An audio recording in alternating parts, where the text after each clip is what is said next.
Wasn't called on this evening to talk about Tipton Home, so I'm not going to talk about Tipton Home. Something that is near and dear to God's heart is standing for children and for kids and for families who are in need and who are hurting. And that's what we're going to talk about this evening. As you know, the scripture we just read. Now, Tim told y'all all about this morning about what you do in the church here, and you've got a lot of programs out there, and those are great things, but I'm not going to talk about that this evening. I want to talk about what you can do. And you see, if I offend you, I really don't care because you can't fire me. It's just the way it is. Okay, and, but I want to know what you can do to stand, to make a difference for all the kids, for all the families that are coming through these doors. There could be a family here tonight, we don't know. We could be people that are coming through the doors that we're struggling with. And I think the Good Samaritan offers us a good way of showing, of learning how to stand. You see, it's not about just a position you take, it's actually taking action. And that's what stand should be, an idea of taking action instead of just being here. Or, oh, well, I'll put my money in the collection plate. That's good enough. That checks the box, doesn't it? No, we're talking about what you can do, and I believe there's some things we can learn from this. But first of all, let's look at what the Scripture says. Jesus tells this story. It's a very famous story. But the first guy that comes and sees him, in verse 30 and 31, I'm in the ESV, there's a man going down Jerusalem, Jericho, and he looks at this guy, he stripped him, beat him, left him half dead. It happened that a priest is going down, but when he saw him, the man, he walked by on the other side. That's kind of the lifestyle of avoidance, or keep my distance. You know what it is. You see a kid come in, or you see somebody come in, and you want me to tell you what you do? I'll give it to you right here. You ready? Hi, how are you? Fine, you good. That's it. That's the conversation. And we go through that scenario all the time, but we really don't get to know them. We want to keep our distance. I don't want to get too involved with that single mom who's got 3 kids she's raising. I really don't want to get involved with that foster parent who's over here struggling with 2 or 3 kids that they just found out they got last night or the night before. I don't really want to do that. I want to kind of keep my distance from them, because if I get too close, I might get involved. I might get asked to do something. And that's to keep my distance away from them. It's pretty easy to adopt that kind of attitude. You know, we go through life that way. We go through life, we see people on an every other day basis. We don't have a clue as to what they're going through. And I'm talking people in general. But there's children the same way. We see them all the time. They look fine, but they're actually couch surfing from place to place, or they've got a lot of different problems, or like I said before, the mom or the family is struggling right now, and we don't know it because we keep our distance. Now, the next guy that comes, it's actually an interesting study in Luke 10:32. He says that same way a Levite also came to him. He looked at the man, and he walked by on the other side. But if you go in and study the Greek, it's actually a moment in there. It says this guy actually gets a little bit closer to him. So I don't know if you want to judge people, but would this guy be a little bit worse? I mean, he's sitting there, and he can see the guy, but what's he do? He goes over and kind of looks at him and then goes by on the other side. And I'm thinking, I wouldn't ever do that. You wouldn't ever do that, would you? I mean, how many of you, don't raise your hand, how many of you have ever had a wreck on a highway and you've slowed down and it's on the other side? We all do, don't we? We like to look at somebody else's problems, don't we? But we don't want to actually stop and do anything about it. No. Why do you think it's so easy to gossip about the kids? So easy to gossip about them instead of actually do something about it. And that's what this guy was. He just wanted to, I want to look, I want to talk about it, or I want to think about it. I don't think I'm going to do anything about it. But that's not what we're here for tonight. None of those are. What we want to do is we want to get 4 things from the Good Samaritan that will help us to stand and help us to make a stand for the people who are hurt and wounded and who need our help and who we can take a stand for. And the first thing we've got to do is we've got to start seeing the needs of people around us. I want you to take you to the Scripture. Look at verse 33.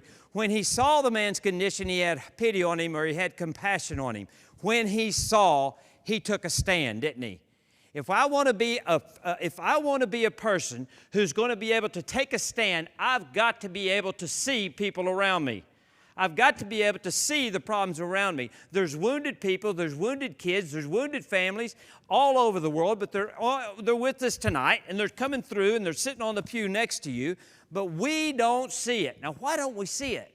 Why don't we ever see these people that are in front of us all the time? I'll tell you why we don't see them. Because we're too big of a hurry and we're too busy, aren't we? We've got our own stuff going on and we're too busy. And hurry, if you don't get anything else, get this. Hurry is the death of taking a stand. We're in too big of a hurry to take a stand. It's not, Satan doesn't have to get us to do anything wrong. He's got us doing so many other things, we'll never do anything right. And that's what it is here. We're in a hurry. We can't see people around us. We've got this especially men, we're task-focused. We're very task-focused. We have got to slow down. You've got to slow down to see the people around you. And let me put it to you another way. Let's put it in terms that maybe you can understand. I'm sure you're familiar with Pikes Peak. There's 4 ways to the top of Pikes Peak. You can use a helicopter, you can use the road, you can use the cog railroad, or you can walk up to the top of it. Now, all 4 of them will get you to the top, but there's only one of them that you get to see every bit of the mountain, and that's if you walk up to the top. Now, I know it might not be practical, but what did I do? I slowed down. I've got to ask God to increase my vision so that I can slow down and see it. And guys, let me tell you something tonight. Men, I want to talk to you a little bit here. I can tell you something. We are the worst at this. Women are better at this. They are. I got home one night from church. It had been several years ago, and Lori said, "Did you see so-and-so?" I said, "Yeah, I saw her." I said, "Hi." You know what I did? I said, "Hi, how are you? Fine, you good, blah, blah." That's what I did. She said, "No, there's something wrong." What do you mean there's something wrong? Well, she called her, and yeah, there was something wrong. Why? Because she could see it. I couldn't see that. We've got to slow down. We have got to slow down to see those people coming through our doors. Then the second thing is this. After I've slowed down, after I'm going to look at the good of others, 1 Corinthians 10:24, hopefully make myself really slow down and look at the others. Then the next thing I've got to do, and I've got to do it so well, I've got to start. I want to continue with the scripture. I've got to start seeing the needs of other people. I've got to start listening to what they have to say. Because I believe if it starts with your eyes, the second thing that goes, it starts with me. I'm looking out for the others, but the second thing I've got to do, I've got to go to him. It says there in that scripture, watch. When he saw him, his heart went out to him. When his heart goes out to him, the next thing you know he does, what happens? He's got to get down and listen to him talk. So the second thing I've got to do, I'm not only going to see what I'm going to do, but I'm also going to listen to what he has to say. I'm going to listen to what he has to say. Sympathize with his pain. Do we do that? Do we do it at all? Do we do very good at that at all? Increase my ability to be more sympathetic. The only way I can do that is by listening. And we don't listen in this day and age. Did you notice that? We don't listen. When I'm talking to you, what are you doing? You're immediately thinking about how to respond, aren't you? Listen to this. I found some websites about listening. There's one called Listeners. You get paid to listen. There's one called Talk Room. You get paid to chat and talk to other people. No advice, no judgment, just listen. We live in the most connected place in the whole connected better than we've ever been. We've got group text, we've got FaceTime, we've got Zoom, we've got all kinds of ways to be connected, but nobody's listening. How many times have you heard a kid say, and I hear it all the time, you just don't what? Understand. Because you just don't listen. Sometimes we just need to listen. We need to open our eyes and we need to open our ears to take a stand, to listen. And I'm going to tell you something else too. When somebody asks us if it's a mom in trouble, if it's somebody, a family that's hurting, and they ask us to listen to them, and what do? We start giving advice, don't we? That's not what I need.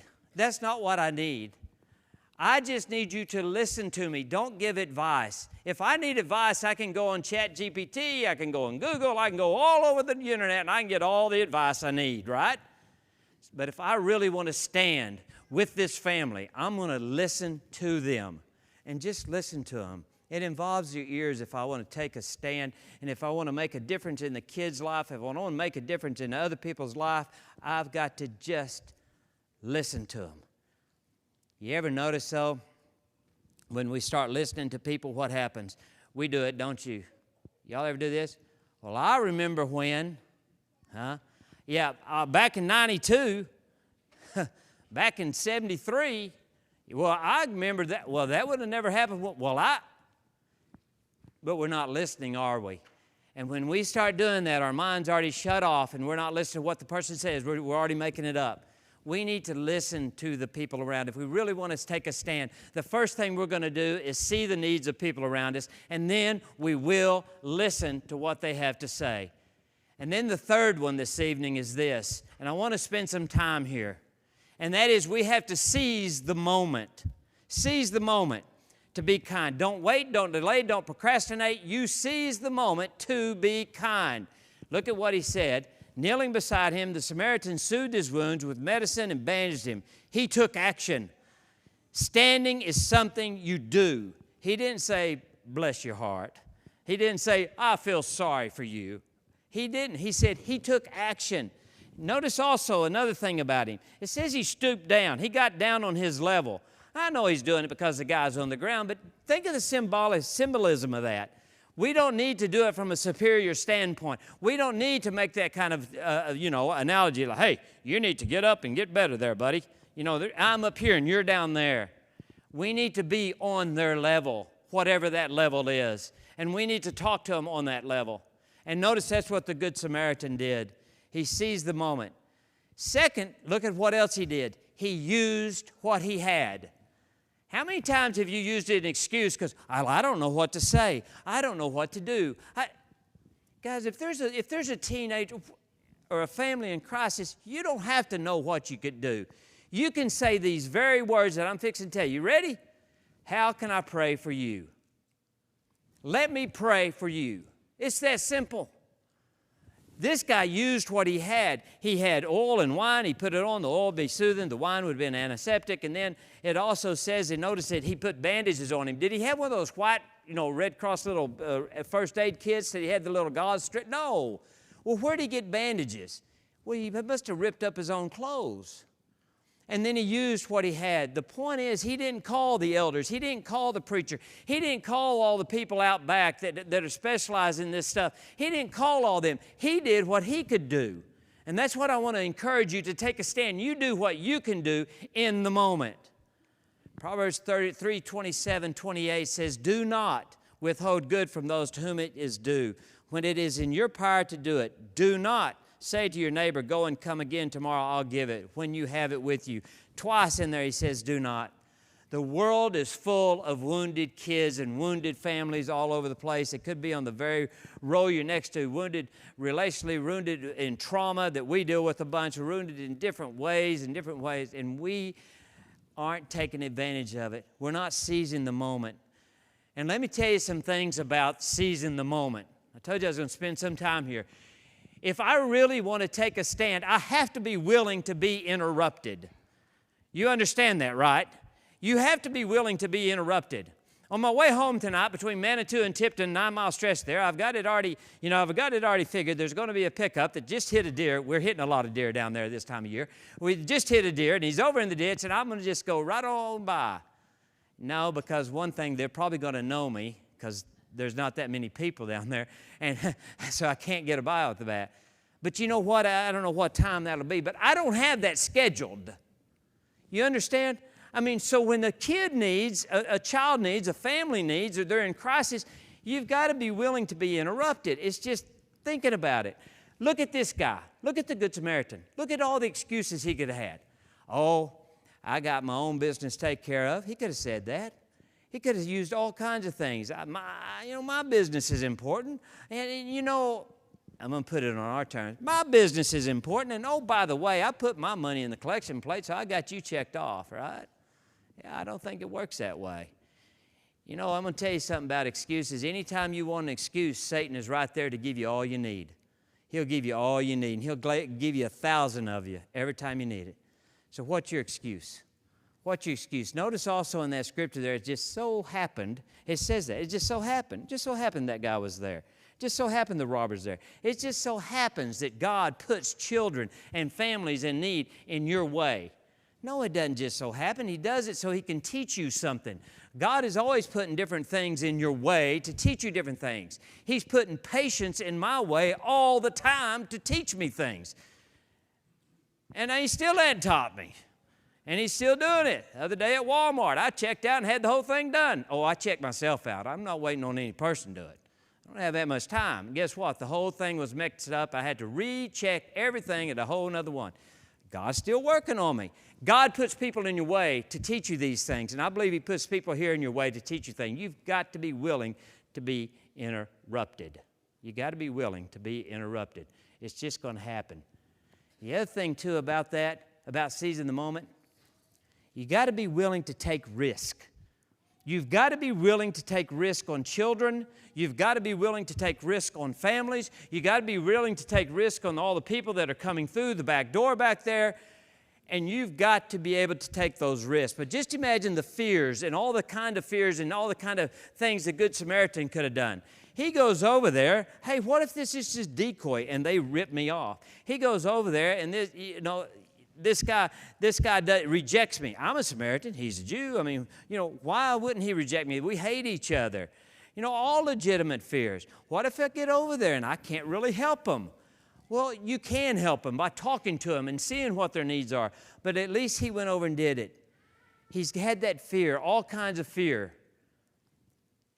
And then the biggest fear, guys, when we're dealing with trauma and family and we're dealing with kids and we're dealing with families of this situation, let me tell you the biggest fear that sometimes keeps us from doing anything at all, and that is this. If I get involved in that situation, it's going to bring back the memory of when I was a kid and I went through the same trauma. It's going to bring back that same situation when my sister was a single mother trying to raise 3 kids, or maybe I was. It's going to bring back the situation, hey, I was raised by my mom. My dad left me at 1 year old. It's going to bring back all of those things, legitimate fears. But know this, 1 John 4:18 said there is no fear in love. Perfect love casts out all fear. All fear. So you got to be willing to take those risks, and you've got to be willing to have that fear and overcome those fears. And I'm going to tell you something else. Here's the biggest fear of all, and get ready for it. The fear, or another big fear, that one was the biggest. Another fear is this, the idea they're going to just take advantage of us. Yes, they will. Get used to it. They get used to it. People are going to take advantage of you. Kids are going to take advantage of you. All kinds of things are going to happen. That doesn't stop us from doing what we're supposed to do. We do the right thing because we are taking a stand. That makes us different, or it should make us different. We're supposed to be a peculiar people. So you seize the moment. And then the last one this evening is this. You spend whatever it takes. You spend whatever it takes. When you start seeing the needs of seeing others, you sympathize with your pain, and you seize the moment to be kind, and then the last thing you do, you spend whatever it takes. Notice what it says in verse 34, 35. He said he put him on his donkey and took him to an inn to take care of him. The next day he handed the innkeeper 2 pieces of silver, and he told him to take care of the man. If the bill runs higher, he'll say, I'll pay the difference. Let me put that in today's language. Here's my credit card. Put it on there. That's what he said. See, he gets to the motel, he goes back down that road. Notice he puts him on his donkey. And again, I say he didn't have 2 donkeys, so he walked. Now, here's the one of the big points here. Listen. What did the Good Samaritan gain from this? Nothing. Absolutely nothing. That's what makes it an act that you can stand on. When I can do it for nothing, if there's something involved that I'm going to get something out of it, it becomes all kinds of problems then. It's not an act that you're standing on. That's something you're getting in return. I'll put it off in another category, a sermon for another day. Hey, fathers, if you're doing something for your kids, say, oh, isn't he a kind? That's just an act of kindness. No, it's not. It's being a dad. There's a difference there. And that's what I'm saying here. If you're doing it to get something out of it, if you're helping this family to get something in return, then that's not an act of kindness. We do things because it's the right thing to do. You take a stand. And that's what he was doing here. He's taking a stand. He gained nothing out of it.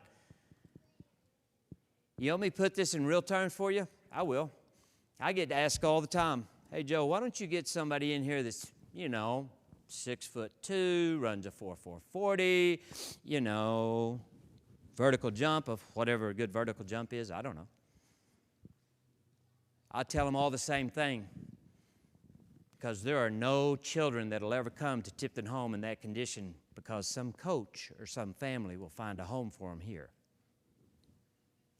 And that's when we're getting something out of it. Now, I'm glad you found a home for them, but all children should be equal. That's not what I'm talking about. I'm talking about seizing the moment to do something right, to take a stand for the family and for that child. That's what we need to do. You do that and take care of those kids. But don't do it if you have the wrong motives. Seize the moment to be kind and knows it will cost you something. It's going to cost you time, money, reputation. It will cost you something to bring that child into your home or bring that family or to minister to that family. I'm not saying you have to go into them, but you can minister to them. You can text them once a week. You can be the reason that they show up here every week. You can check on them when they don't show up every week. You can go to their ball games. You can be a support for that one child that you know that is needed, or that one family that's non-needed. You can do that. You can seize the moment to do that, and you can spend whatever it takes. That's what this is all about. And that's what Stand Sunday, I think, should be all about. It. Yeah, it's all about all the organizations you help and it's a great thing you do. We're very appreciative of that. But it's also an idea that maybe, just maybe, you as an individual can take a stand and make a difference in a child's life and in a family's life. Think about it. Let me end by asking you this. What family, what child can you make a difference in? Now, I'm assuming you've gotten past the seeing, that you can see these needs. And if not, maybe you need to back all the way up to there. God, open my eyes that I may see the kids, the families, the children that I need to take a stand for. Maybe that's where you are tonight. Or maybe they just need somebody to listen to. Listen. Really listen. I don't know. I hope that helps. I hope I encourage you, gave some thoughts on how you can take a stand in children and families' lives. If you're here tonight, and I don't know what your situation is, but if you're here tonight and you need to put on the Lord in baptism, or if you're here tonight and you need the prayers of the church, let us know as together we stand and sing.